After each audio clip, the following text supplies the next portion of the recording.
Hello student, मी गोदावरी तुम्हा सर्वांचं स्वागत करते तुमच्या आवडत्या चॅनलमध्ये, ज्याचं नाव आहे easy English grammar for 8, 9, 10. Student, आता विद्यार्थ्यांना इंग्रजी चांगलं वाचता येत आहे, कारण त्यांनी इंग्रजी वाचनाची सिरीज संपूर्ण अभ्यासलेली आहे. तुमच्यापैकी जर कोणी ती अभ्यासलेली नसेल तर ती जरूर अभ्यासा. डिस्क्रिप्शन बॉक्समध्ये मी त्याची लिंक देईल. ज्यांना इंग्रजी वाचता येत नाही त्यांनी त्या इंग्रजी वाचनच्या सिरीजमधून इंग्रजी जरूर वाचायला शिकायचं आहे. सो स्टुडंट, इंग्रजी ज्यांना ज्यांना वाचता येतं आहे त्यांना आता प्रश्न पडलेला आहे की आता वाचता येतंय पण मॅडम लिहिता येईना झालंय. सो विद्यार्थ्यांचा प्रश्न आहे की मॅडम लिहिता येईना झालंय, मग आम्ही लिहिता येण्यासाठी काय करावं? इंग्रजीत आम्हाला लिहायचं आहे, तर नेमका शब्द लिहित असताना त्याचं स्पेलिंग कोणतं लिहावं, वाक्य लिहित असताना त्याच्यामध्ये कोणत्या शब्दाचं कोणतं स्पेलिंग लिहावं हे आम्हाला समजत नाही. तर आम्ही नेमकं कोणतं स्पेलिंग लिहावं? आम्ही वाचन सिरीज पाहिलेली आहे, त्याचे रूल्स आम्हाला येतात, परंतु नेमके शब्द कसे आणि कोणते लिहावेत हे लिहिताना, स्पेलिंग तयार करताना आम्हाला अडचण येत आहे. तर विद्यार्थी मित्रांनो, आजच्या ह्या व्हिडिओमध्ये मी तुम्हाला सांगणार आहे की नेमकं कोणत्या पद्धतीनं तुम्ही कुठलाही शब्द, बघा मी इथे काही शब्दांची एक लिस्ट तयार करून ठेवलेली आहे. इथे वेगवेगळे शब्द आहेत छोट्यापासून मोठ्यापर्यंत, आणि मग हे असे जर कुठलेही शब्द आपल्याला लिहायचं काम पडलं तर आपण त्याचे स्पेलिंग कोणत्या मेथडनी करणार आहोत, कोणत्या पद्धतीनं करावं, जेणेकरून की एकही स्पेलिंग मिस्टेक आपली झाली नाही पाहिजे. तर आपल्या कमीत कमी स्पेलिंग मिस्टेक्स व्हाव्यात किंवा होऊच नयेत, यासाठी आपल्याला एक मेथड फॉलो करायची आहे. तर स्टुडंट, मी आज तुमच्यासाठी एक खूप छान अशी मेथड घेऊन आलेली आहे, जी मेथड की कदाचितच यूट्यूब चॅनलवर ही पहिल्यांदा प्रथमच दिल्या गेलेली असणार आहे.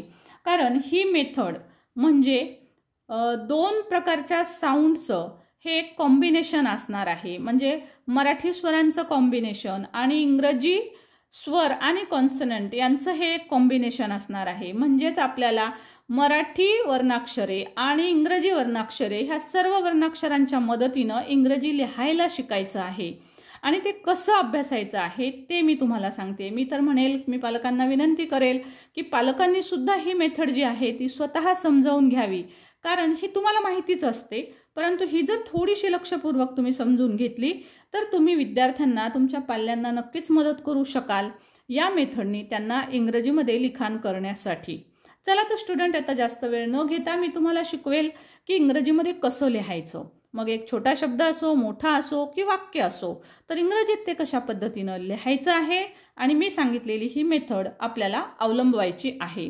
तर स्टुडंट, मी फक्त एकच रिक्वेस्ट करेल की व्हिडिओ शेवटपर्यंत पहा, कारण हे जरी शब्द काही थोडेसे दिसत असतील किंवा तुम्हाला असं वाटत असेल की ह्याचे स्पेलिंग लिहायला येतात, तरी ह्याच्यातले जे रूल्स आहेत जे तुम्हाला पुढे सुद्धा तुम्हाला ते कामाला येणार आहेत. आणि याच प्रकारच्या अनेक शब्दांसोबत अनेक वेगवेगळ्या रूल्स सहित मी तुम्हाला आणखीही पुढचे काही व्हिडिओज घेऊन येणार आहे, ज्यामध्ये मी तुम्हाला इंग्रजी लिहायला शिकवणार आहे. सो स्टुडंट, हे जर रूल्स तुम्ही जसे इंग्रजी वाचन सिरीजमधले रूल्स फॉलो केले तशाच पद्धतीनं हे जर रूल्स तुम्ही फॉलो केलेत तर तुम्हाला इंग्रजीसुद्धा उत्तमरित्या लिहायला नक्कीच येणार आहे, एवढा मला विश्वास आहे. आणि तुम्हालाही तो येत असेल, कारण इंग्रजी वाचन सिरीज तुमच्यापैकी खूप विद्यार्थ्यांनी केलेली आहे. त्यांना तो विश्वास आलेला असणारच आहे की आपल्याला खूप छान पद्धतीनं शिकायला मिळणार आहे. चला तर सुरुवात करूया. आता बघा, आपल्याला जर एखादा शब्द अशा पद्धतीनं, कोणताही शब्द त्याचं स्पेलिंग लिहायचं काम पडलंय, आपल्याला एखादा शब्द आठवतो, आपल्याला एखादं वाक्य लिहायचं असतं. सपोज असं वाक्य लिहायचं आहे की आय एम स्टडिंग हार्ड, मी खूप अभ्यास करत आहे, असं जर वाक्य लिहायचं असेल. आता आय येतं, आपल्याला ॲम लिहिता येतं. मग आता स्टडी, समजा बिगिनर्स आहेत त्यांना स्टडिंग येत नाही आहे, मग त्याने ते स्टडिंग कसं लिहावं. हार्ड येत नाही, मग त्यांनी हार्ड कसं लिहावं. तर असं जेव्हा आपण उच्चार करत असतो, आपण एखादं वाक्य आठवतो, तेव्हा ते इंग्लिशमध्ये लिहिताना त्याची स्पेलिंग आडतात. तर आता स्पेलिंग मिस्टेक्सची काळजी करूच नका, कारण आता तुमचं एकही स्पेलिंग मिस्टेक होणार नाही आहे. चला तर शिकूया लिहायला विदाउट स्पेलिंग मिस्टेक्स. तर एकही स्पेलिंग मिस्टेक होणार नाही यासाठी हे सर्व रूल्स तुम्हाला फॉलो करायचे आहेत आणि ही मेथड फॉलो करायची आहे. बघा तर ती कोणती मेथड आहे. पहा स्टुडंट, या पद्धतीनं मी तुम्हाला काही शब्द सांगितले होते, ABCD सांगितली होती, काही ठराविक गोष्टी मागील एका व्हिडिओमध्ये सांगितल्या होत्या. हा व्हिडिओ खूप पॉप्युलर झालेला आहे, तुम्ही पण तो पाहिला नसेल तर जरूर पहा. की पालकांचे टेन्शन बंद, झटपट इंग्रजी वाचन शिका. हा व्हिडिओ खूप सध्या पॉप्युलर होतोय. तर याच्यामध्ये मी तुम्हाला दाखवून दिलं होतं स्टुडंट्स की आपण काय केलं पाहिजे इंग्रजी वाचन येण्यासाठी. तर लिखाणासाठी सुद्धा स्टुडंट आपल्याला ह्या गोष्टी फॉलो करायच्यात. बघा, ही जी ABCD आहे, ह्या ABCDचा अशा पद्धतीनं ठराविक साऊंड असतात. एचे साऊंड बघा वेगवेगळे आहेत. इथं स्वरांचे साऊंड दिलेत मी, वॉवेल साऊंड. हे वॉवेल साऊंड थोडे जास्त आहेत, ते मात्र चांगले पाठ झाले पाहिजेत. त्यानंतर बीला ब साऊंड असतो, सीचा क साऊंड असतो. आता उलटं आपल्याला कळालं पाहिजे, कारण आपण ह्या साऊंडवरून आपण हे ABCD लिहिणार आहोत, कारण आपल्याला इंग्रजीत लिहायचं आहे. मग इंग्रजीत लिहायचं म्हणजे आपला शब्द कदाचित क पासून सुरू असेल, कदाचित ड पासून सुरू असेल, फ पासून सुरू असेल. तर आपल्याला क आलं तर आपल्याला C लिहावं लागेल, फ आलं तर आपल्याला F लिहावं लागेल, ज आलेलं असेल तर आपल्याला J लिहावं लागेल, ल असेल तर L. या मेथडनी आपल्याला हे सगळे ABCD पासून आपले झेड पर्यंतचे हे जे सर्व उच्चार आहेत ते आपल्याला माहिती पाहिजे आहेत. तुम्हाला हवं असेल तर तुम्ही याचा स्क्रीनशॉट पण घेऊ शकता. त्यानंतर बघा, काही इंग्रजीत नसणारे असे काही मराठी वर्ण आहेत, हे पण आपल्याला माहिती पाहिजेत. कारण ह्यांचे उच्चार आल्याच्या नंतर आपल्याला म्हणजे घ आलेला असेल आपल्या शब्दामध्ये तर आपल्याला घ साठी GH लिहावं लागेल, हे तुम्हाला पाठ पाहिजे. समजा ठ आलेला असेल तुमच्या उच्चारामध्ये, ठीक आहे, तर त्यावेळेस आपल्याला TH लिहिता आलं पाहिजे. समजा थ आलेला असेल तर आपल्याला पण THच लिहिता आलं पाहिजे. म्हणजे TH साठी ठ, हा ठ पण TH साठी वापरतो आपण, हा थ पण TH साठी वापरतो. जसं की समजा थिंक शब्द आलाय, थिंक शब्द तुम्हाला स्पेलिंग नाही येते, तयार करायचे. मग थ पासून काय लिहू बाबा थला, तर थ साठी TH लिहावं लागेल. भ पासून शब्द आला, एखाद्या वेळेस समजा तुम्हाला भारत नावाचंच स्पेलिंग लिहायचं काम पडलंय, भरत नाव लिहायचंय, तर BH आलं पाहिजे तुम्हाला. ठीक आहे. सपोज तुम्हाला आलेला असेल की फोटो, फोन, असं फ पासून सुरू होणारा शब्द लिहायचा आहे, तर त्यावेळेस तुम्हाला फ साठी PH, फोटोमध्ये फ येतो, मग आपल्याला PH लिहावं लागणार आहे. तर त्यावेळेस आठवलं पाहिजे की फ साठी आपण PH साऊंड लिहितो. तर अशा पद्धतीनं हे सगळे शब्दसुद्धा तुम्हाला, वर्णमालासुद्धा तुम्हाला पाठ पाहिजे आहेत. त्याचबरोबर अशा पद्धतीनं जोड शब्द तुम्हाला लिहिता आले पाहिजेत. म्हणजे समजा ब्ल शब्द आला तुमच्या ह्याच्यामध्ये, समजा तुम्हाला ब्लॅक लिहायचं आहे, तुम्हाला ब्लॉक लिहायचं आहे, ब्लॅकलिस्ट लिहायचं आहे, तुम्हाला बॅकग्राऊंड लिहायचं आहे, तर अशा पद्धतीचे जोड शब्द लिहायचे असतील ब्ल पासून सुरू होणारे कुठलेही, तर आता ब्ल म्हटलं तर BL लिहावं लागतं, हे तुम्हाला कळायला हवं. कारण तुम्हाला सांगितलेलं आहे मी की दोन कॉन्सनंट जवळ आलेले असतील तर आपण त्याचा जोड शब्द तयार करतो. मग असा ब्ल जोड शब्द आला तर पहिला एकच शब्द लिहायचा आहे, म्हणजे ब्लचा साऊंड आपण जो घेणार आहोत, इंग्रजी उच्चार घेणार आहोत, तर तो आपल्याला म्हणजे ABCD, तर ब साठी B येतं, मग आपण B लिहिणार. मग ह्या L साठी, ल साठी L येणार, तर आपण इथं L लिहिणार. आपल्याला क्ल आलेला असेल तर क साठी C लिहावं लागेल आणि ल साठी L लिहावं लागेल, म्हणजे क्ल. तर अशा पद्धतीनं हे सगळे जोड शब्द जे आहेत ते जोड शब्दसुद्धा तुम्हाला कळाले पाहिजेत कशा मेथडने लिहायचे.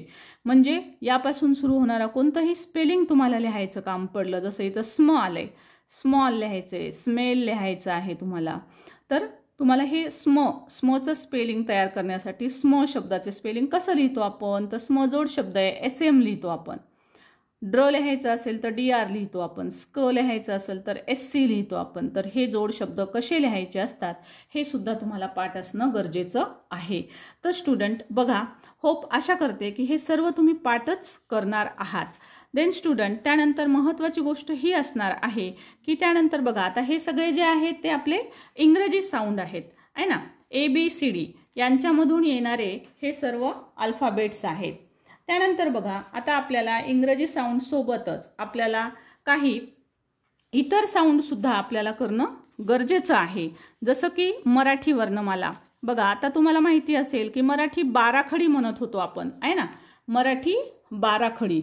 तर मराठी बाराखडी तर स्टुडंट्स तुम्हाला माहितीच आहे. मराठी बाराखडी कोणती असते, अ, आ, ई, आहे ना. तर ही जी मराठी बाराखडी आहे ती मराठी बाराखडी सुद्धा आपल्याला व्यवस्थितरित्या स्पेलिंग सहित आली पाहिजे. ओके स्टुडंट, बघा, तर आता आपण पाहणार आहोत ही मराठी बाराखडी अ, आ, ई, उ, ए, ऐ, ओ, औ, आहा. आणि आता बाराखडीत 2 अक्षर ॲड झालेली आहेत. बाराखडी ही 14 खडी झालेली आहे. तर आता आपल्याला हा पण साऊंड शिकणं गरजेचं आहे. ॲ आणि ऑ.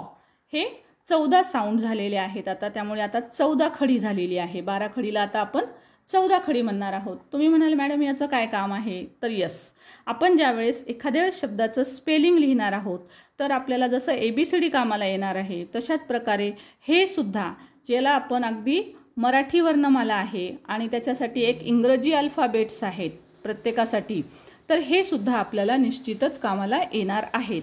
जसं की बघा आता अ साठी ए, काही वेळेस अ साठी काहीही घेतल्या जात नाही. आ साठी ए घेऊ शकता किंवा डबल ए सुद्धा घ्यावं लागतं. परंतु आता हे सगळं जे डिपेंड आहे तर ते त्या शब्दांवर, त्या शब्दांच्या उच्चारावर अवलंबून असतं. विशेषतः आपल्याला हे अ आईचे जे साऊंड आहेत, तर हे सगळे साऊंड म्हणजेच हे जे साऊंड आहेत हे सगळे साऊंड आपल्याला मराठीमधले प्रॉपर नाउन्स लिहिण्यासाठी उपयोगाला येतात. प्रॉपर नाउन्स आपण टोटली प्रॉपर नाउन्स आपण याच उच्चारांनुसार लिहित असतो. परंतु याची मदत आपल्याला इंग्रजीमधले स्पेलिंग लिहित असताना सुद्धा आपल्याला याची बऱ्यापैकी मदत होते. प्रत्येक ठिकाणी नाही होत, परंतु बऱ्यापैकी मदत होते. तर ती आपल्याला घ्यायची आहे. ती मदत कशी घ्यायची आहे तेही मी तुम्हाला आजच्या व्हिडिओत सांगते. आणि कदाचित यूट्यूबवर पहिल्यांदाच मराठी ह्या प्रत्येक लेटरचा आपण इंग्रजीच्या स्पेलिंग लिहिण्यासाठी कशा पद्धतीनं उपयोग होतो आहे ते सांगणार आहे. तुम्हाला इथे मी कक्का किकी लिहिली म्हणून तुम्हाला वाटेल की आता कक्का किकीच सांगतील मॅडम, तर केवळ कक्का किकी नाही सांगणार आहे, ते तर सांगणारच आहे. परंतु मी तुम्हाला इंग्रजीच्या स्पेलिंग लिहिण्यासाठी, जसं की समजा परफॉर्मर शब्द आलेला आहे किंवा इंडिपेंडन्स आलेला आहे, असे मोठे शब्द लिहिण्यासाठी तुम्हाला या वेलांटीचा, कक्का किकीचा कसा उपयोग करून घ्यायचा आहे ते मी तुम्हाला आज सांगणार आहे. इथे मी तुम्हाला केवळ प्रॉपर नाउन अजिबात शिकवणार नाही. प्रॉपर नाउनचा व्हिडिओ आपण नंतर घेऊया, त्यात मी तुम्हाला आणखी डिटेल सांगेल प्रॉपर नाउन म्हणजे त्याचे स्पेलिंग कसे लिहायचे. परंतु इथे आज मात्र मी तुम्हाला इंग्रजीतले स्पेलिंग कसे लिहायचे तेच मी तुम्हाला सांगणार आहे. तर बघा, आता आपण पाहिलं की प्रत्येक लेटरला काहीतरी ठराविक असे साऊंड आहेत इथे सुद्धा. जसं की पहिली ई असेल तर आय घ्यावं लागतं, दुसरी ई आलेली असेल तर डबल ई घ्यावं लागतं. ऊ, पहिली ऊ दुसरी ऊ, पहिलेसाठी यू येतं, डबल ओ दुसऱ्या ऊसाठी. या पद्धतीनं हे सगळे स्पेलिंग लिहिलेले आहेत.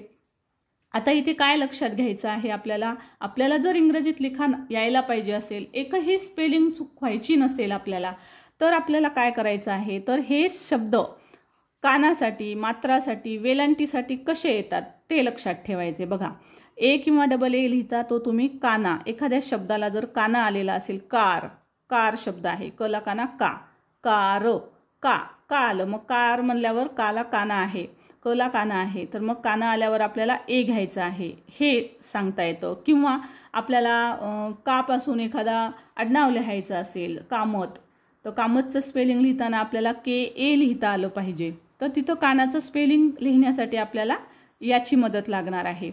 तसंच बघा, वेलांटीसाठी पहिल्या वेलांटीसाठी आय वापरायचं आहे, दुसऱ्या वेलांटीसाठी डबल ई वापरायचं आहे. इथे अजून एक गोष्ट सांगू इच्छिते की इंग्रजीमध्ये स्पेलिंग जे आहे ते आखूड करण्याची पद्धत असते, त्यामुळे जनरली आय हा शब्द जास्त वापरला जातो.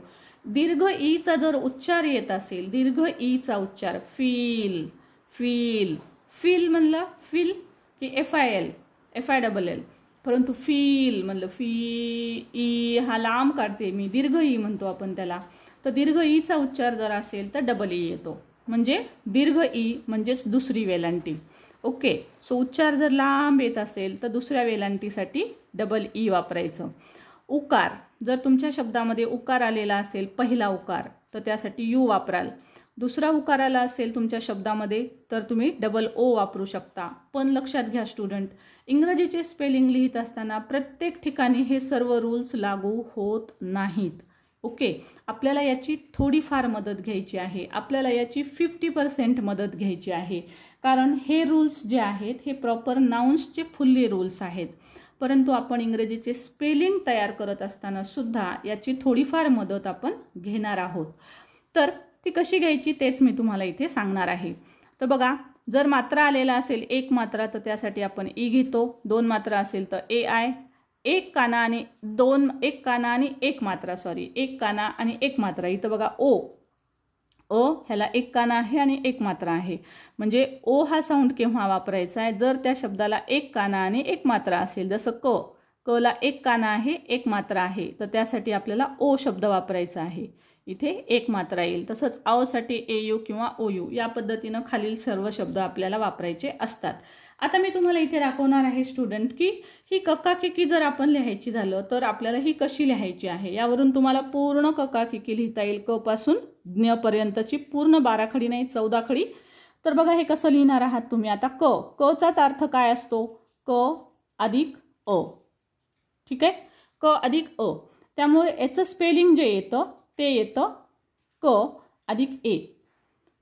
काही वेळेस तुमच्या साऊंडमध्ये जर अ येत असेल तर के ए येईल किंवा तुमच्या साऊंडमध्ये अचा उच्चार जर येत नसेल, कित्येक वेळेस लिहित असताना अचा साऊंड नसतो तर त्यावेळेस फक्त के लिहिल्या जातो, म्हणजे त्याचा सोबतचा ए लिहिल्या जात नाही.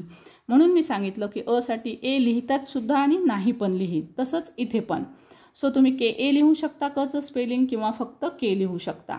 आता काचं स्पेलिंग लिहायचं आहे. का म्हणजे काय असतं. क अधिक आ म्हणजे का, म्हणून याचं स्पेलिंग येतं के ए. ओके. के ए किंवा के डबल ए. परंतु डबल ए लिहायचं काम आपल्याला सहसा पडत नाही, खूपच कमी वेळेस पडतं. त्यानंतर वेलांटी. पहिली वेलांटी जर आली तर याचं स्पेलिंग तुम्ही कसं तयार करणार आहात. तर की म्हणजेच काय. क अधिक ई म्हणजे की, म्हणजे पहिली वेलांटी. मग आता काय लिहिणार. के. केला पहिल्या वेलांटीचं अक्षर कोणतं येतं. आय. म्हणून इथे लिहिणार तुम्ही के आय. ओके.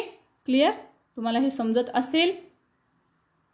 बघा अशा पद्धतीनं तुम्हाला हे इंग्रजीमध्ये स्पेलिंग याचे तयार करायचे असतात. तशाच पद्धतीनं डबल केची जर दीर्घ म्हणजेच दुसरी वेलांटी आलेली असेल तर क अधिक दुसरी ई, म्हणून त्याचं स्पेलिंग तयार होईल के डबल ई. राईट. याच पद्धतीनं कूचं स्पेलिंग तयार होईल के यू कू. आता इथे के लिहायचं आहे आणि हे डबल ओ, हे के डबल ओ. के एक मात्रा आहे केवर. ए जो आहे तो एक मात्रासाठी वापरायचा आहे. मग केचं स्पेलिंग काय तयार होईल. क साठी के आणि मात्रासाठी ई के ई. तसंच क साठी के, दोन मात्रासाठी ए आय, याच्यात ए आय ॲड करा. आता इथं क साठी के आणि एक काना एक मात्रासाठी ओ, म्हणून के ओ. कोचं स्पेलिंग के ओ. आता कौ एक काना आणि दोन मात्रे आहेत. एक काना आणि दोन मात्रेसाठी ए यू किंवा ओ यू. के A U. Generally A U जास्त वापरला जातो. त्यानंतर कम. तर कमचं स्पेलिंग लिहित असताना उच्चारावर अवलंबून असतं. के ए एम येऊ शकतं किंवा के ए एन. राईट. सो मचा उच्चार येत असेल तर के ए एम असतं.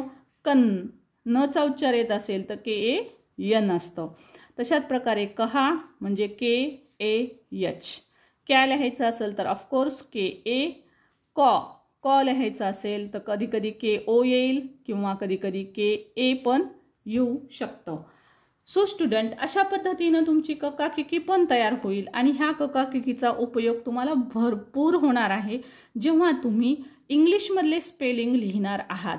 तर स्टुडंट आता तुम्हाला लक्षात आलं असेल की जर आपल्याला इंग्रजीमधले स्पेलिंग चुकायचं नसेल तर आपल्याला कोणत्या कोणत्या गोष्टी लक्षात घ्यायच्या आहेत. तर आपल्याला हे सगळे वॉवेल साऊंड शिकायचे आहेत, कॉन्सनंट साऊंड शिकायचे आहेत. वॉवेल साऊंड ग्रीनमध्ये दाखवलेत, कॉन्सनंट साऊंड तुम्हाला पर्पलमध्ये दाखवलेले आहेत. तसेच मराठी वर्ण त्याचे स्पेलिंग पाठ असायला पाहिजेत. तसेच जोड शब्द जर आले तर त्याचे स्पेलिंग कसे लिहायचे आहेत. ब्ल आलं तर BL लिहायचं आहे, क्ल आलं तर CL लिहायचं आहे. असे जोड शब्द पण तुम्हाला तयार करता आले पाहिजेत, किंबहुना ते असे पाठ असले पाहिजेत. त्याच प्रकारे आपल्याला पूर्ण ही जी अ आ इ ई आहे ही आपली 12 खडी पाठ पाहिजे. त्याचे स्पेलिंग पाठ पाहिजेत आपल्याला. त्याचे इंग्लिश उच्चारसुद्धा आपल्याला पाठ पाहिजेत. कक्काकिकी त्याचं स्पेलिंगसुद्धा तुम्हाला तयार करता आलं पाहिजे. आता ह्या सर्वांच्या मदतीनं आपण बघूया की हे इंग्लिश शब्द जर आले तर त्याचे स्पेलिंग आपण कशा पद्धतीनं तयार करणार आहोत.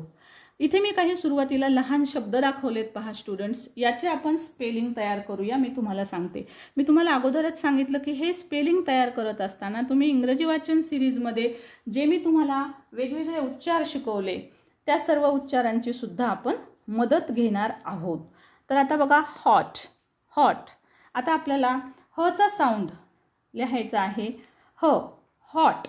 तर हॉटचा उच्चार बघा. आता पहा टोटली उच्चारांवर अवलंबून असतं. How do you pronouns the word?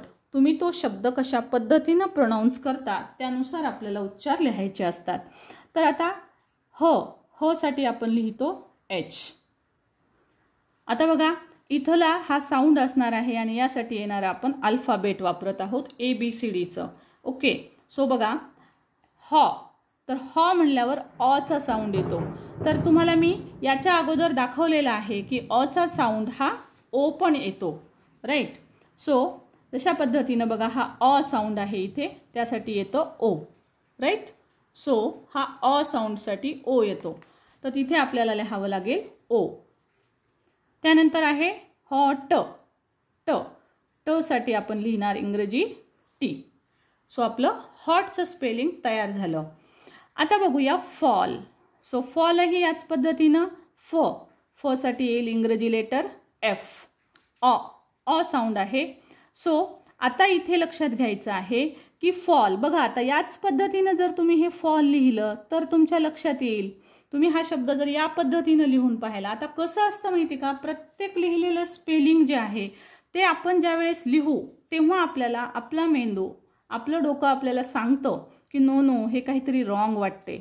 मग तुमच्या लक्षात येईल की अचे साऊंड दोन ठिकाणी आहेत. एचा पण अ साऊंड आहे आणि ओचा पण अ साऊंड आहे. मग आता कोणता साऊंड वापरू इथे मी, एचा वापरावा का ओचा वापरावा? तर हे शब्द पाहिल्यावर लक्षात येईल. बघा सुरुवातीला तुमच्या मनात जो येईल तो तुम्ही लिहून पहा.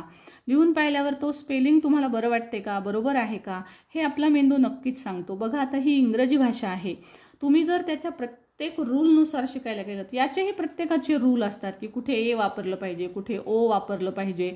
ह्याचे पण खूप डिटेल उच्चार आहेत, नियम आहेत स्टुडंट, परंतु ते खूप आहेत. बघा मी एचे उच्चार तुम्हाला फक्त 5 सांगितलेले आहेत, 5च शिकवलेले आहेत, परंतु प्रत्येक स्वर जो आहे, वॉवेल जो आहे, त्याचे जवळपास 7 उच्चार आहेत. आणि हे 7 उच्चाराचे पुन्हा प्रत्येकाचे वेगळे नियम आहेत की त्याचे शब्द नेमके कुठे कोणते स्पेलिंग येतात. म्हणजे जसं की ॲ साऊंड असेल, एचा ॲ साऊंड, तर ॲ साऊंड नेमका कुठे काढला पाहिजे आपण. समजा आ साऊंड असेल तर आ नेमका कुठं काढला पाहिजे. जसं की समजा एच्या पुढे आर असेल तर आपण आ साऊंड काढतो, एच्या पुढे एस असेल तर आपण आ साऊंड काढतो. जसं की कारमध्ये एच्या नंतर आर आहे म्हणून आपण तिथे कार आ उच्चार करतो. जसं की कास्ट तर एच्या नंतर एस साऊंड आहे, तर एस असेल तर ए लिहावं, कास्ट, तर मग आपण तिथे ए लिहितो. अशा पद्धतीने त्याचे प्रत्येकाचे रूल्स आहेत. मग इतक्या बारीक रूल्सने आपण नाही अभ्यास करू शकत. आपल्याला फक्त वरवरचे जर रूल्स फॉलो केले तुम्ही तरी सुद्धा तुमचं स्पेलिंग चुकणार नाही आहे. आणि थोडंफार जर एखाद्या वेळेस तुमची स्पेलिंग मिस्टेक झाली तर नो प्रॉब्लेम, कारण बाय प्रॅक्टिस तुम्हाला हे हळूवार आपोआप समजत जाणार आहे की अरे दिस इज रॉंग आहे ना, फॉल दिस इज रॉंग. मग तुम्ही लक्षात घ्याल अजून कुठे उच्चार होतो, मग ए. ओके. So FALL fall. मग तुमच्या लक्षात येईल की नाही आता हे बरोबर आहे, FA लिहिलं मी तर आता ह्याचं स्पेलिंग फॉल करेक्ट झालेलं आहे. म्हणजे या मेथडनी सुद्धा आपल्याला शिकावं लागणार आहे, कारण इंग्रजी ही आपली भाषा नाही आहे. त्यामुळे आपल्याला प्रत्येक रूल जर शिकत गेलात, तुमची इच्छा असेल तर मला कमेंट बॉक्समध्ये लिहून पाठवा की मॅडम हो आम्हाला सगळ्या स्वरांचे उच्चार शिकवा. ठीक आहे, तर मी तुम्हाला तेही शिकवेन की कुठे कोणते उच्चार आले पाहिजेत. पण त्यासाठी तुम्हाला खूप सारे रूल्स लक्षात ठेवावे लागतील, खूप सारे रूल्स पाठ करावे लागतील आणि त्या प्रत्येक रूल्सचे शब्दही पाहावे लागतील, त्याचाही अभ्यास करावा लागेल. सो हे खूप इन डिटेल होऊन जाईल. त्यामुळे अर्थात डिटेल केलं तर खूप चांगला अभ्यास असतो, पुन्हा चूक होत नसते, परंतु खूपच डिटेलिंगमध्ये जाईल. त्यामुळे आता सध्या तुमच्या पुढे आणखी ग्रामर शिकणं वगैरे सगळा भाग आहे. त्यासाठी तुम्ही फक्त या मेथडनी जा जी मी सांगते. सो बघा आता मिल्क. सो आता मी जसं सांगितलं बघा इथं पहिली वेलांटी आहे. पहिले आपण म साठी लिहूया स्पेलिंग. म साठी येणार आहे एम. त्यानंतर ही पहिली वेलांटी आहे. बघा आपण जो साऊंड आहे, साऊंड मेथड आहे, त्या ह्यानं पण आपण ईचा साऊंड आला तर आपण आय लिहित असतो. किंवा इथं मी तुम्हाला दुसरी मेथड सांगितली की बघा पहिली वेलांटी जर आली असेल, पहिली वेलांटी, तर आपण घ्यायचं आहे आय. तर इथे ही पण मेथड तुम्ही लक्षात ठेवायची आहे की तुम्ही आय घेताय कारण इथं पहिली वेलांटी आहे. त्यानंतर क जोड शब्द आहे. सो एल आणि एलला लागलीच के लिहायचं आहे. 2 कॉन्सनंट जवळ आहेत ल आणि क, तर इथे लिहायचे क साठी के. ओके. मिल्क. तुम्ही म्हणाल मॅडम मग सी लिहू शकतो का? इथं लिहून पहा. लिहून पाहिल्यावरच तुमच्या लक्षात येईल की दिस इज रॉंग. तर मग असं आपण हे शब्द कुठेतरी वाचलेले, लिहिलेले, पाहिलेले असतात. त्यामुळे अशा मिस्टेक आपल्या लागलीच लक्षात येतात आणि आपली चूक होत नाही किंवा होण्यापासून वाचते. तर ह्या सगळ्या ट्रिक्स तुम्हाला लक्षात घ्यायच्या आहेत. आता सपोज लार्जेस्टचं स्पेलिंग लिहायचं आहे आपल्याला. तर आता लासाठी काय येणार आहे? एल आणि आ म्हणजे काना. आता बघा पुन्हा इथे काना आलेला आहे, ला काना आलेला आहे. तर कानासाठी आपल्याला ए वापरायचा आहे. सर्रास कानासाठी तुम्ही हा ए शब्द वापरणार आहात, डबल ए नाही वापरायचं आहे. काना आलेला असेल तर सिंगल ए वापरा, ला. ओके. त्यानंतर उच्चार करून पहा. मी म्हटलं तुम्हाला उच्चार महत्त्वाचा आहे, प्रोनाऊन्सिएशन इज इम्पॉर्टंट. आता ह्याचा उच्चार करून पाहिल्यावर लक्षात येईल की लाच्या नंतर र घ्यायचे, ला र ज्येष्ठ. कोणत्या शब्दानंतर कोणता शब्द उच्चार आहे ते लक्षात घ्या, म्हणजे तुम्हाला स्पेलिंग लिहायला मिस्टेक होत नाही. आलं का लक्षात? पुन्हा एकदा लक्षात घ्या. उच्चार करून पहा की रचा उच्चार कुठं येतोय. बरेचसे विद्यार्थी अगोदर जचं लिहितात स्पेलिंग, त्याच्यानंतर र कडे जातात, कारण त्यांना वाटतं की जच्या वर र फार फोडलेला आहे. पण असं नसतं. तो उच्चार करून पाहायचा. ला र म्हणजे ला आणि जच्या मध्ये रचा उच्चार येतो. आपण लिहितो वर, पण इथं येतो उच्चार. मग जिथं येतो तिथंच स्पेलिंग लिहा. ला र र र र र साठी येतो आर. लार ज्येष्ठ ज्येष्ठ जे ज आणि जे म्हणजे जी ई. ओके. ज आणि मात्रासाठी ई जे. लार्जे स्ट स्ट साठी एस आणि टी लार्जेस्ट. ओके. तसंच बघा आता बँड बँड ब साठी येणारे बी आणि चंद्र आहे म्हणजे ॲ साऊंडसाठी येणारे ए. आणि हा जोड शब्द आहे ना, दोन कॉन्सनंट एकत्र आले, ड एन आणि डी. बँड. It's band. आता हे झाले छोटे छोटे शब्द, सोपे शब्द. आता थोडा अवघडकडे जाऊया. इन्व्हेंटर. बघा इन ई साठी आय एन इन. वेन वे म्हणजे व वर मात्रा व व्ही. ओके. त्यानंतर मात्रा आहे. मात्रासाठी आपण पाहिलेलं आहे बघा, एक मात्रा असेल तर ई लिहायचा आहे. वेन नचा उच्चार बघा इथं आला. वेन आधी नचा उच्चार आहे, नंतर टचा आहे. वेंटर वेनटर. वेच्या नंतर न एन साऊंड म्हणून इथं एन लिहायचं आहे. वेंटर. ओके. सो मी टरचे साऊंड शिकवले होते तुम्हाला की TOR असेल किंवा TER असेल. सो तुम्ही दोन्ही लावून पाहायचे आहेत कोणता साऊंड बरोबर येतो, म्हणजे तुम्हाला ऑटोमॅटिक समजेल की इन्व्हेंटरचं स्पेलिंग हे काय येतं. राईट. सो स्टुडंट, अशाच पद्धतीनं स्पेलिंग आपल्याला एक एक तयार करत जायचं आहे. त्यानंतर बघूया नेक्स्ट आणखी एक छोटा शब्द बघूया. आता बघा गोल्ड. ग साठी आपण लिहिणार जी आणि एक काना एक मात्रा. आता एक काना आणि एक मात्रासाठी आपण काय वापरतो तर बघा, एक काना आणि एक मात्रासाठी आपण ओ वापरतो. म्हणून आपल्याला इथं वापरायचं आहे ओ. गो ल साठी एल. ड साठी डी. It's gold. बघा. तसंच कार. आता जनरली पाठच आहे तुम्हाला कारचं स्पेलिंग, पण नियमानुसार लिहून बघूया. क साठी येणार सी. कानासाठी येणार ए. आता हे तुम्हाला पाठ पाहिजे. काना, मात्रा, वेलांटीसाठी हे कोणते शब्द येतात हे तुम्हाला एक्झॅक्ट पाठ पाहिजे. सो तुम्ही तेच स्पेलिंग नक्की घ्याल. म्हणजे तुम्हाला जे मी उच्चार शिकवलेले होते की एचे साऊंड कोणते कोणते आहेत, अ आहे, ॲ आहे, आ आहे, अ आहे, हे जे 5 साऊंड तुम्हाला शिकवले ते जरी लक्षात नाही राहिले तरी हे बेसिक जर काना मात्रा लक्षात राहिलं तरी सुद्धा तुमचं 50% लिखाण जे आहे ते तुम्हाला जमणार आहे. सो त्यासाठी मी तुम्हाला हे मराठी वर्णमाला पण सांगितली, स्वर सांगितलेत. सो का र साठी आर. ओके. त्यानंतर हा एक रूल आहे बघा इथे की ए साऊंड कुठे लिहितो आपण, म्हणजे आ साऊंड कुठे करायचा, सॉरी एचा आ साऊंड. आता इथं एचा आ साऊंड आहे का आ साऊंड कुठे करायचा, तर एच्या पुढे जर आर किंवा यस आलेला असेल तर आपल्याला एचा आ साऊंड करायचा असतो. कार. जसं की बॉल आहे, बॉलमध्ये अ साऊंड आहे, BH स्पेलिंग आहे परंतु अ साऊंड आहे. का? कारण तिथे एच्या नंतर एल आहे. आर असलं असतं, यस असलं असतं तर आपण तिथे आ साऊंड केला असता.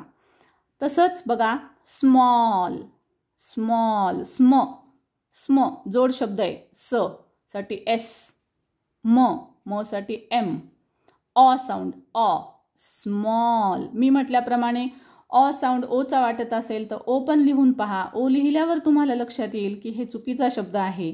So small. आता कदाचित तुम्ही ह्या ल साठी फक्त एक यल लिहाल, पण एक यल लिहिल्यावर सुद्धा तुम्हाला लक्षात येईल की नाही आणि एक यल येत नाही. ह्याचे पण रूल्स आहेत स्टुडंट की कुठे 2 कॉन्सनंट डबल लिहावे लागतात. लवकरच त्याच्यावर मी तुम्हाला व्हिडिओ घेऊन येईल की एखादा शब्द, एखादं स्पेलिंग आपण डबल का लिहितो किंवा ते कुठे लिहिलं पाहिजे डबल.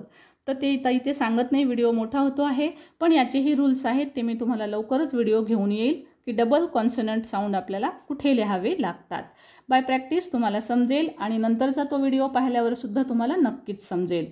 त्यानंतर बघा टेलिंग. आता इथे एक ट्रिक लक्षात ठेवा. इंग, इंग शब्द जर आलेला असेल तर तुम्हाला ING लावायचे. आता हा रूल पाठच करून टाका आणि प्रत्येक व्हर्बला इंग लावून बघा. रीड असेल रीडिंग, प्ले असेल प्लेइंग, वॉक असेल वॉकिंग, ब्रिंग असेल ब्रिंगिंग. सो या पद्धतीनं इंग, इंग शब्द व्हर्बला लावून पहा, ॲक्शन व्हर्बला लावून पहा, म्हणजे त्याला ING स्पेलिंग पाठच होऊन जाईल तुम्हाला. कुठल्याही शब्दात इंग आलं, इंग की जसं इंग म्हणजे वेलांटी आणि ग आणि अनुस्वाराचा उच्चार की मग तुम्ही ING लिहाल इंग. सो इंग हा साऊंड आला पाहिजे त्यात, इंग. राईट. सो इंग साऊंड आला की तुम्हाला ING लिहायचं आहे. सो पहिला वर्ड आहे टेल, टेल आणि इंग. So tell, TELL. पुन्हा डबल एल आलेला आहे. का आणि केव्हा वापरायचं ते लवकरच व्हिडिओ घेऊन येईल. सो आता जस्ट लक्षात ठेवा की आपण डबल एल लिहितोय. त्यानंतर इंग, इंगसाठी आपण लावणार आहोत ING. So it will telling. तसंच ब्रिंग, ब्र, ब्र जोड शब्द आहे तो तुम्हाला लिहिता आला पाहिजे. ब्र, BR, ब्र. नसेल तुम्हाला येत तर हे सर्व व्हिडिओज आपले ऑलरेडी अपलोड केलेले आहेत. वाचन सिरीजमध्ये ते आहेत, ते जरूर पहा. कारण वाचन सिरीजमधला प्रत्येक रूल तुम्हाला माहिती असेल तर तुम्ही इंग्रजीत नक्कीच लिहू शकाल. सो ब्रिंग, इंग, पुन्हा इंग आलं बघा. ब्रिंग, ING, ब्रिंग, ब्रिंगिंग, गिंग. सो इथं पुन्हा ING लावायचे, इंग. हा झाला ब्रिंग आणि हा झाला इंग. ब्रिंगिंग. टर्निंग, ट, ट, टर्नमध्ये TU येतो. कदाचित तुम्ही ए लिहाल, तो लिहून पहा, तुम्हाला तो चुकीचा वाटेल. मग नंतर तुमच्या लक्षात येईल की यूचा पण साऊंड अ आहे, मग तुम्ही अ लिहून पहा. आता इथंही उच्चार करून पहा बघा. उच्चार करायचा टर्निंग, ट आणि नच्या मध्ये र आहे, टर. मग टर. नंतर निंग, निंग, न आणि नला ING, निंग, टर्निंग. स्टुडंट्स इथे खूप जणांची मिस्टेक होते. रफार जेव्हा या पद्धतीचा येतो बघा, या पद्धतीचा रफार जेव्हा अशा पद्धतीनं र येतो त्यावेळेस कुठं र लिहायचं हे समजत नाही. बरेचसे विद्यार्थी या टर्निंगचा स्पेलिंग जे आहे ते या पद्धतीनं लिहितात बघा. TUNRING असं लिहितात, तर हे चूक असेल. सो या पद्धतीनं होत नसतं, पण त्यांना वाटतं इकडं आहे तर ते नंतर लिहितात. So it is wrong. म्हणून उच्चार पहा. टर्निंग. उच्चार how will you pronouns it, it depends on that. Okay. So त्यानंतर बघूया कॉन्सोनंट. कॉ, CO, कॉ, कॉन, हा न.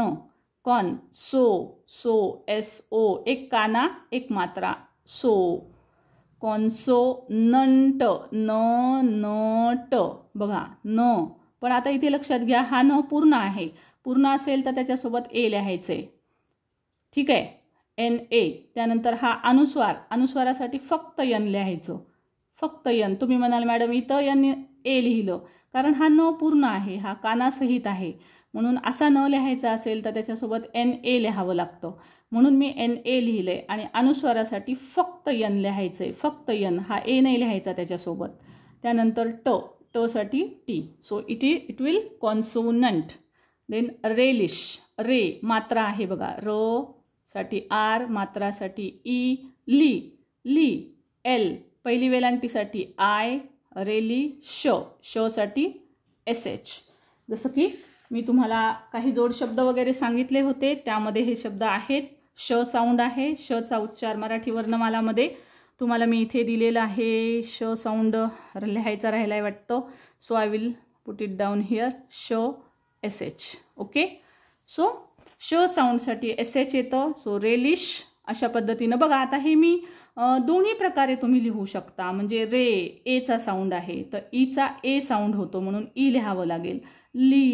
ली आयचा साऊंड ई येतो म्हणून आपण इथं आय लिहिलेलं आहे. असं साऊंडवरूनही लक्षात ठेवू शकता किंवा काना मात्रा याच्यावरूनही तुम्ही हे लक्षात ठेवू शकता. आता डेंटिस्ट डवर मात्रा आहे. ड साठी डी, मात्रासाठी ई, यन टिस्ट डेन. न आणि ट जोडलेलं आहे त्यामुळे ए लिहायचं नाही याच्यासोबत, फक्त एन लिहायचं आहे. टिस्ट TI. ओके. पहिली वेलांटी स्ट स आणि ट जोडलेला आहे त्यासाठी S आणि T लिहिलं. पोर्टेबल बघा. एबलचे शब्द सांगितले होते मी वाचन सिरीजमध्ये, कारण काही पॅटर्न असतात ठराविक, त्या पॅटर्नमध्ये आपण हे पॅटर्न पाहिलेले आहेत. बल तर बघा कशा पद्धतीनं PO पो म्हणजे एक काना एक मात्रा. एक काना एक मात्रासाठी ओ येतो म्हणून मी लिहिलंय पो. आता उच्चार पुन्हा रचा साऊंड बघायचा आहे. पोरटेबल. पोरटे म्हणजे र आधी येते नंतर टेबलचं स्पेलिंग तुम्हाला पाठही आहे. TABLE किंवा एबल साऊंड असलेले शब्दही आपण पाहिलेत. त्यामध्ये पण पाहिलं होतं की शेवटी एबलला ABLE लिहायचं आहे. त्यानंतर थिकेस्ट हा पण शब्द बघा. EST EST साऊंड आहे ना. EST साऊंड शेवटी असणारे शब्द आपण पाहिले होते. तर आधी आपल्याला लिहावं लागेल थिक आणि नंतर एस्ट. सो थिक थ साठी येतं THICK थिक आणि EST EST थिकेस्ट. आता तुम्ही म्हणाल मॅडम हे कसं, तर वाचन सिरीजमध्ये जा. जर तुम्ही हे वाचन सिरीज पाहिलेली नसेल तर वाचन सिरीजमध्ये जा. त्याच्यामध्ये आपण काही पॅटर्न शिकलो, ते पॅटर्नचा अभ्यास करा म्हणजे तुम्हाला ह्या सर्व गोष्टी हळूहळू लक्षात येतील. सो स्टुडंट, किंवा तुम्ही असेही लक्षात ठेवू शकता की एस्ट ए म्हणजे मात्रा, तर हा मात्रासाठी ई. साठी स आणि ट चं स्पेलिंग S आणि T.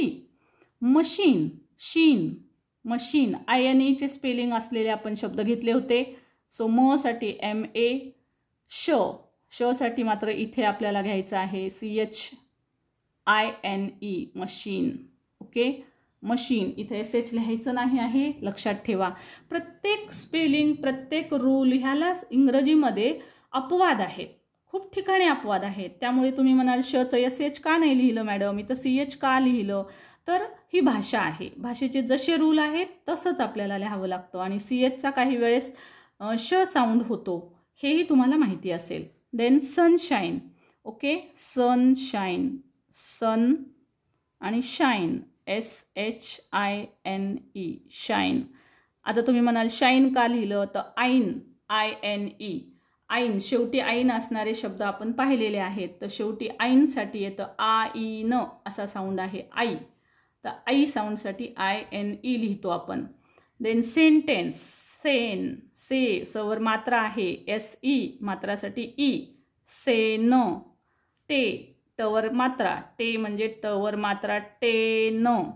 सेंटेन्स. न्स साठी ENCE आपण वापरलेलं होतं, हो की नाही. SENTENCE sentence. Right. Then last word enjoyment. A साठी ई. एन्जॉय. ज साठी जे. चा साऊंड आहे. चा साऊंडसाठी ओ. जॉय. य साठी वाय आणि मेंट हा एक पॅटर्न पाहिला होता आपण. शब्दांच्या शेवटी मेंट आलं तर स्पेलिंग लिहायचं आहे MENT मेंट. एन्जॉयमेंट. बघा तुमच्या लक्षात आलं असेल स्टुडंट की अगदी छोट्या शब्दांपासून मोठ्या शब्दांपर्यंत कोणतंही स्पेलिंग लिहायचं असेल तर आपण ABCDचा उपयोग करू शकतो. त्याचबरोबर यासारख्या वर्णमालेचा आपण चा ह्याचा सुद्धा आपण उपयोग करू शकतो. अशा पद्धतीनं जर तुम्ही गेलात तर एकतर तुम्हाला लिहायला कमी वेळ लागेल, त्याचे स्पेलिंग तयार करायला कमी वेळ लागेल आणि दुसरी गोष्ट म्हणजे स्पेलिंगमध्ये एकही चूक होणार नाही. ओके स्टुडंट, याच्यानंतर मी तुम्हाला भरपूर सारे रूल्स पण सांगणार आहे, ज्या रूल्सच्या सहाय्यानं कुठे कोणतं स्पेलिंग लिहिलं पाहिजे, म्हणजे ए कुठं लिहिलं पाहिजे, ॲ कुठं लिहिलं पाहिजे, अ कुठं लिहिलं पाहिजे, असे जे आहेत जिथं जिथं रूल्स तुम्हाला म्हणजे शॉर्ट बट स्वीट रूल्स जिथं देता येतील तिथले ते रूल्ससुद्धा मी तुम्हाला सांगणार आहे, जेणेकरून तुमचं एकही स्पेलिंग चुकू नये. हा आपला पहिला भाग होता स्पेलिंग. एकही स्पेलिंग चुकणार नाही या सिरीजमधला, किंवा इंग्रजी लिहायला शिकायचं या सिरीजमधला हा आपला पहिला भाग आहे. तर याच्या पुढच्या भागांमध्ये अजून आपण शिकत जाणार आहोत की इंग्रजी जर लिहायचं असेल बिनचूक, स्पेलिंग न चुकता, विदाऊट एनी स्पेलिंग मिस्टेक, तर आपण अजूनही व्हिडिओ यावर घेत राहणार आहोत. सो व्हिडिओ नक्कीच आवडला असणार आहे. लाईक, शेअर आणि कमेंट करायला विसरू नका. नवीन असाल तर चॅनल सबस्क्राईब करून घ्यायचं आहे, म्हणजे तुम्हाला वेळेवर बेल आयकॉन पण दाबा, म्हणजे तुम्हाला वेळेवरच नोटिफिकेशन्स मिळतील. सो चॅनल व्हिडिओ शेअर करायला सुद्धा विसरू नका, कारण या पद्धतीनं यूट्यूबवर सर्वात प्रथम शिकवण्यात आलेला आहे की इंग्रजी ABCDचा पण उपयोग आणि त्याचबरोबर मराठी वर्णमालेतल्या इंग्रजी साऊंडचा सुद्धा आपण उपयोग करून स्पेलिंग मिस्टेक्स होऊ देत नाहीत. Thank you so much for watching. Please like करायला विसरू नका and please comment. Thank you so much for watching.